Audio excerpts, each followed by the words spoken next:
মাত্র ১.৫ মাসের সংসার। নিদারুণ অভাবের কারণে তাকে নির্মমভাবে ডিভোর্স দিয়ে চলে যান তার স্ত্রী। মাত্র ১.৫ মাসের সংসার। আজ থেকে প্রায় ৩.৫ বছর আগে এক বুক স্বপ্ন নিয়ে বিয়ে করেছিলেন তাজুল ইসলাম, কিন্তু চরম দারিদ্র্যের কষাঘাতে বিয়ের মাত্র ১.৫ থেকে ২ মাসের মাথায় সেই স্বপ্ন ধূলিসাৎ হয়ে যায়। নিদারুণ অভাবের কারণে তাকে নির্মমভাবে ডিভোর্স দিয়ে চলে যান তার স্ত্রী। অসুস্থ বাবা মা, ৩ ভাই আর ৩ বোন সহ ৮ সদস্যের বিশাল পরিবারের ঘানি একা টানতেন তাজুল। দিনরাত হাড় ভাঙা খাটুনি খেটে সংসারের চাল ডাল আর ওষুধের খরচ মেটাতেই পকেট শূন্য হয়ে যেত। ছোট ভাইয়ের পড়ালেখার খরচ জোগাতে গিয়ে নিজের জন্য কিছুই জমাতে পারতেন না তিনি কান্না করতে করতে বলছিলেন, এই চরম অভাব আর টাকা জমাতে না পারাই তার জীবনের সবচেয়ে বড় অপরাধ হয়ে দাঁড়ায়।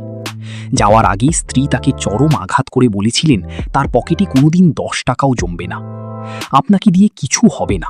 স্ত্রীর এমন তীক্ষ্ণ কথাগুলো আজও তাকে তাড়িয়ে বেড়ায়। হৃদয় ভাঙা কষ্ট নিয়েও তাজুল এলাকার গণ্যমান্য ব্যক্তিদের মাধ্যমে স্ত্রীকে ফিরিয়ে আনার আপ্রাণ চেষ্টা করেছিলেন। বারবার বোঝাতে চেয়েছিলেন যে সংসারে আজ মেঘ থাকলেও কাল হয়তো রোদ উঠবে। কিন্তু তার স্ত্রী কোনো সান্ত্বনাই মানেননি এবং আর কখনোই ফিরে আসেননি। স্ত্রীর চলে যাওয়ার পর দীর্ঘ ৩ বছর কেটে গেলেও তাজুল আর নতুন করে বিয়ের পিঁড়িতে বসেননি। তিনি মনে করেন এখনও তার কাঁধে বিশাল পরিবারের যে দায়িত্ব আর অভাব রয়েছে তাতে নতুন কাউকে আনা সম্ভব নয়। একা হাতেই পরিবারের বোঝা টেনে নীরবেই জীবন পার করছেন তিনি।